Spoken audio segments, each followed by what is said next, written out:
I'm live.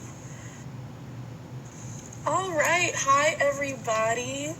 We are doing our first Instagram Live, and today we're going to talk about sustainable and ethical chocolate. Hi, Yoon. How are you? So we're just waiting for our guest to arrive, and then we're going to jump into our topics. I'm very excited. Thank you for all who are watching, which is Yoon. I appreciate you so much. So we're just going to wait for her to show up. Do you have any questions right now?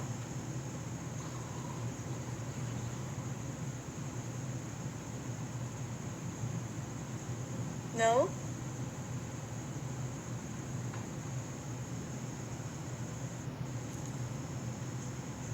Oh, thank you. I'm happy to see you too. So we're just going to test this out. This is my first Instagram Live, so kind of nervous, but I'm very excited to talk about sustainable chocolate. There she is. Okay. Let's try. And then we can join.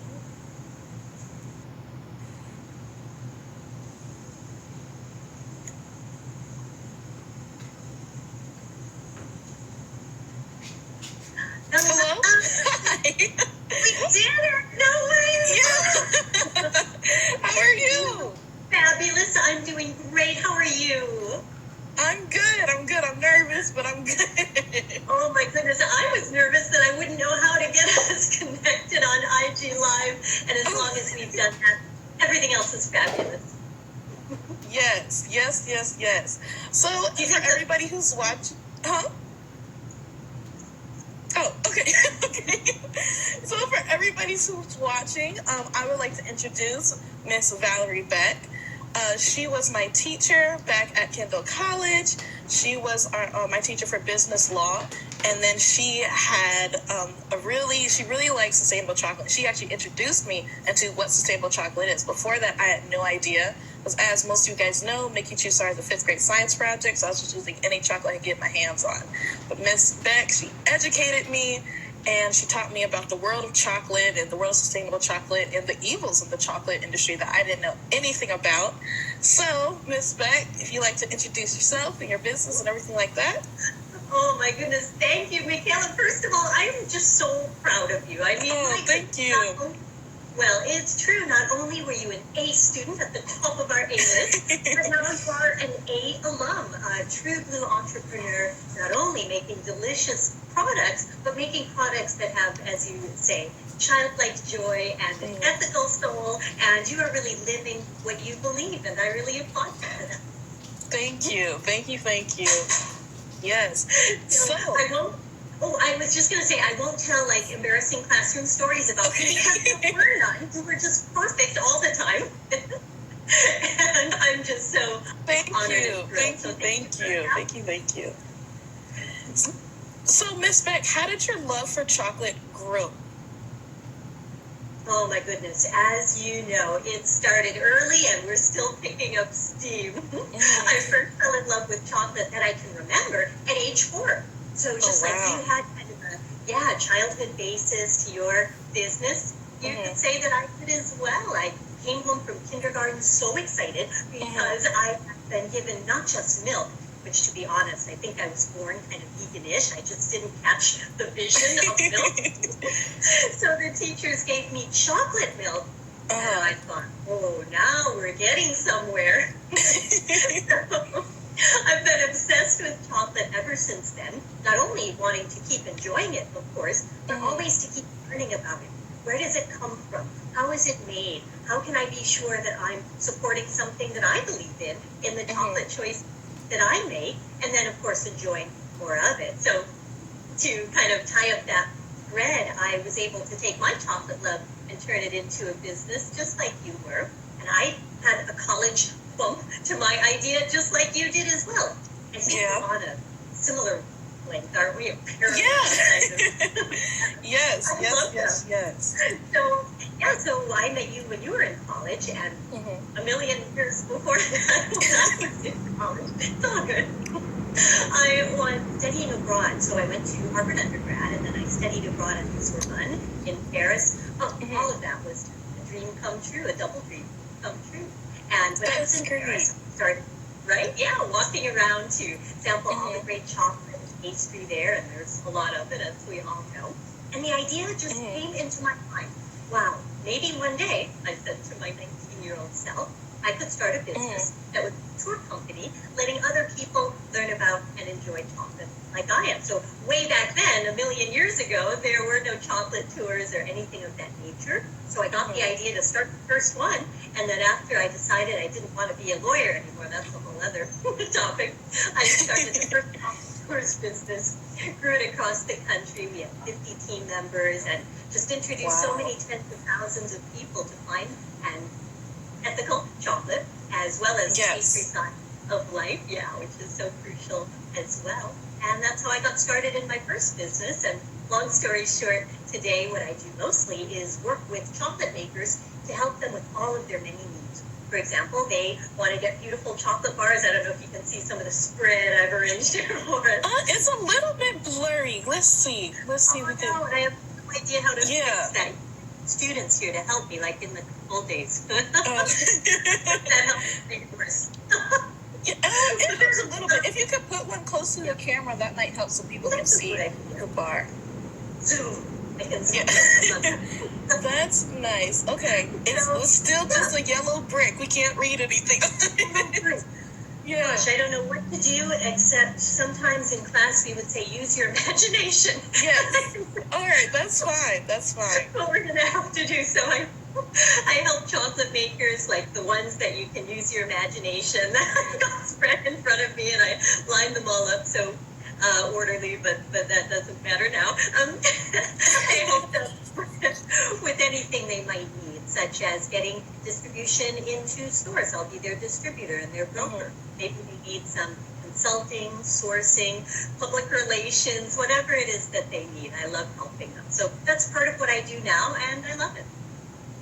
Wow, that is such a beautiful story.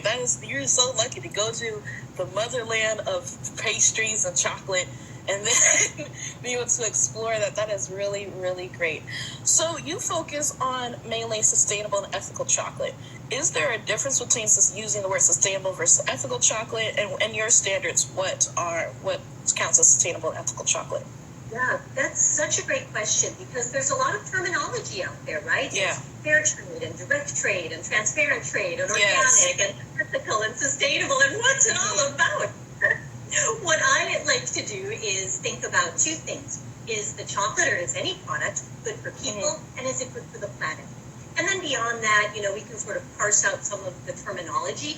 To me, ethical sort of encompasses all of that, right? Something is ethical for humanity, and it's ethical for the planet. So all the words are great, and they all do have slightly different meanings. To me, in my interpretation, is it good for people and planet? If so, it's ethical, and that's what I look for.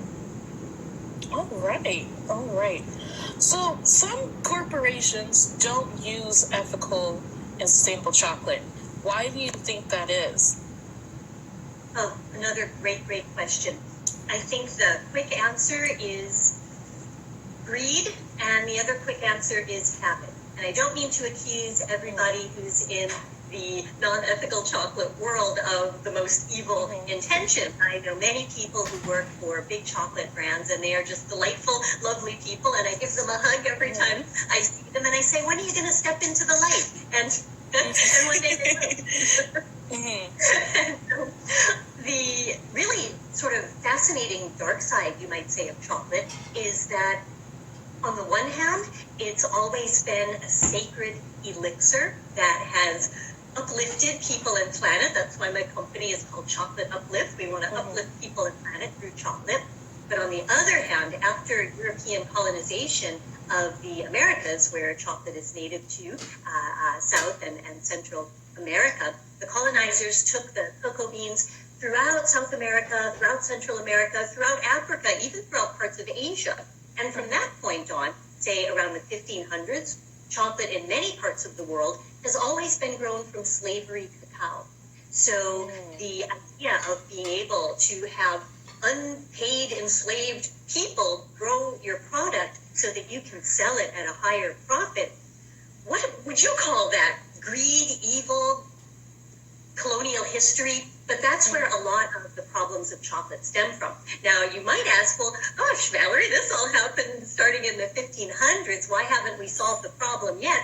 I would say that's an excellent question too, right? And the great news is that the chocolate bars and brands that I've got here really haven't solved the problem in terms of there are ethical supply chains available. Mm-hmm. But I must admit, this is only a drop in the bucket because today 70% of the world's chocolate is still made from unethical sources involving child slave labor, other types of slavery, deforestation, practices that are neither ethical for people nor for products. So the bottom line, in my interpretation, again, my perspective is awareness. And isn't it true that once you shine light into the shadow, that shadow is not there anymore? And so I believe that once we keep letting people know that they've got a choice, that some of their chocolate comes from unethical sources and some comes from ethical sources, once more people know that, choosing unethical sources just simply won't be acceptable.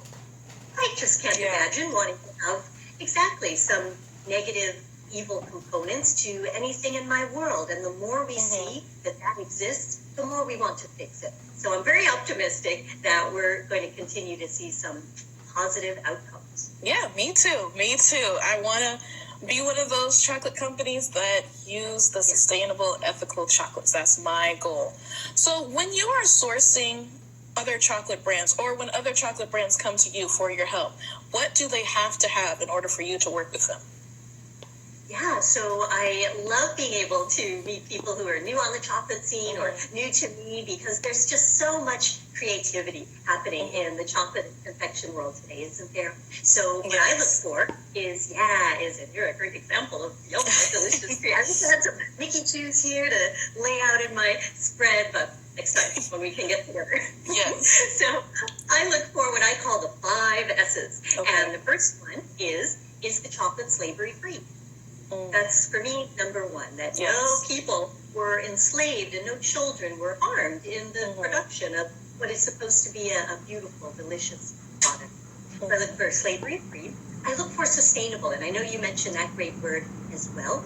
To me, that means good for the planet. Are the cocoa beans, and I set out some of those too, which I don't know if these are blurry, but I'll zoom one in, the cocoa bean. There you go, we can see that one. Little cocoa bean. All chocolate is made from the cocoa bean. And then the question is, how were these cocoa beans grown? Were they grown with pesticides, herbicides, deforestation, practices that harm the planet? Or were they grown regeneratively with healthy soil inputs, with multiple plants growing in the same region for a healthy ecosystem? For example, cocoa trees like to grow under the shade of other trees, so they're not alone in their environment, but they're part of a whole ecosystem of. Really? I did not know that. Isn't that fascinating? Yeah, that is. And many growers will tell you as well that depending on the other plants that are growing nearby, you can affect the flavor of the cocoa bean. Wow. If you plant banana trees nearby, you'll get a different flavor, for example. So the entire ecosystem of biodiversity is very important. And to me, that all means sustainability. So slavery-free, sustainable. I also look for chocolate that is soy-free. And for me, soy-free is kind of a general word for toxic industrial additive-free. Because soy lecithin, and many of the other additives that we see on industrial, commercial chocolate bar labels, all the ones on the grocery store shelves, those are harmful to both people and planet. They contain, the additives contain things, for example, like acetone, hexane. You might be familiar with that in nail polish remover or finger fluid, right? That's not something you want to drink or eat. So I look for chocolate that is free of soy and other industrial processed additives. So we've got slavery-free, sustainable, soy-free. Number 4, small batch. So again, I've got some different chocolate bars here. I don't know if you can see this one, for example, by WM Chocolate. A little bit. Yeah, we can see it a little bit. Yeah, gosh, I wish I knew how to fix it so you could see it better, but you can use your imagination of a beautiful small batch chocolate maker. So let's face it, all of the big brands, sadly, are complicit in the negatives of chocolate production, child slave labor, and harmful planetary practices. So I look for small batch brands where they tell me the cacao country of origin. Here we've got cacao from Ghana. Here from Guatemala. Here the cacao is from the Dominican Republic. So small batch makers like to tell me where they got their cocoa beans because they've got nothing to hide. They're proud that they chose, properly grown cocoa beans. So we've got slavery-free, sustainable, soy-free, small batch. Number 5, here's where we get subjective, scrumptious.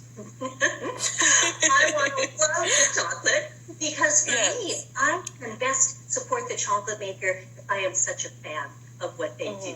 And plus, I find that when they're doing these other steps, the chocolate is going to be scrumptious. Yeah, it always tastes good. It always tastes good, right? Great cacao beans lead to great chocolate. Yes, yes, indeed.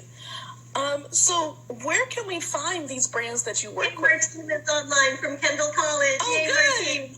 Yeah. Sorry to interrupt you. No, that's fine. It's a reunion. Yay. So where can we find these brands that you work with? And what are your top favorite?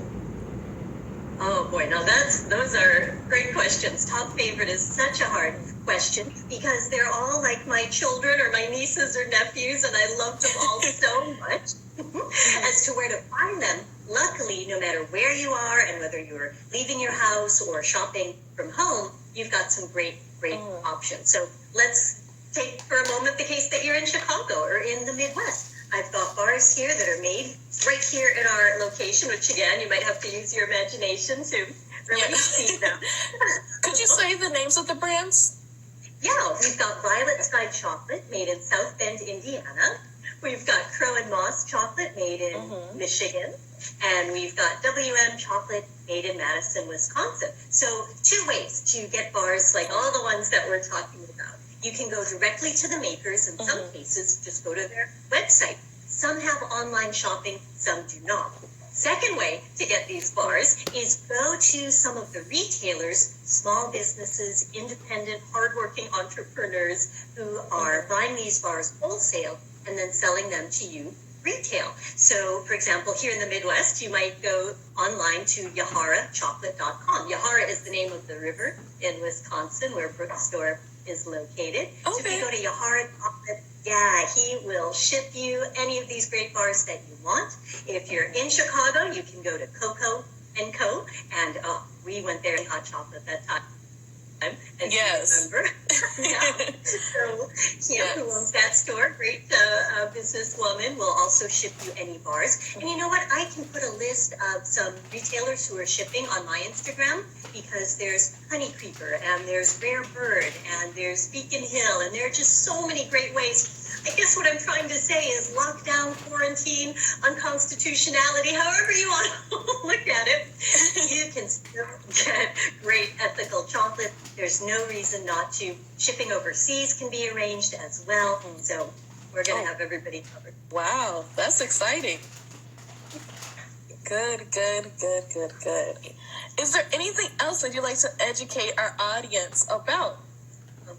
Wow, gosh, you are so lovely to ask. I would say that the number one thing that we can all look for when we're choosing chocolate, whether it's from home or wherever we may be, is look for the cacao country of origin. And if you take a journey in your mind to a Snickers bar, I'm naming names, or Hershey or Nestle Crunch, you could look at that label forever and never see the cacao country of origin. Imagine if you had a bottle of wine and you didn't know where that wine was from and the label didn't tell you where that wine was from. That would be weird. And yet with chocolate, right? And yet with chocolate, we've just grown up thinking of it as a commodity that comes from where? They don't tell us. The reason that there's no country listed is that most of the cocoa beans that go into those big chocolate brands are from Ivory Coast, Cote d'Ivoire, where most of the child slave labor is happening in the chocolate world. So look for the cacao country of origin: Ghana, Dominican Republic, Guatemala, and you'll see, here we've got Vietnam. That's exciting. From dandelion chocolate, I know cacao from Vietnam. And so if you look for the cocoa country of origin, wow, Now you know that the chocolate maker is proud to have sourced ethical chocolate. At least it's a, kind of a rough cut to make sure about that. And you can take a journey around the world without leaving your home if you need to, by trying amazing brands that are made around the world and that are made from cocoa beans that come from all these different places. So final thing I guess I would add to that is chocolate is love. And every time we have a bite of chocolate, we can tap into the places that it comes from, the amazing people who helped to bring it to where we are, and just the amazing flavors that take us on such a happy journey. All righty. Well, thank you, Ms. Beck, again for educating us and talking about the chocolate brands. Where can people find more information about you? Yeah, thank you. You can go to my Instagram, Chocolate Uplift, and you'll find all the details there to send me a note. My blog and website is chocolateuplift.com. And I should mention, too, I do have a chocolate finder service. It's free. And so for any of the bars that you saw here, that you or that you imagined that you saw here with the camera, you can ask me, where can I find this bar? Where can I find that bar? And I'll connect you to where you can get it.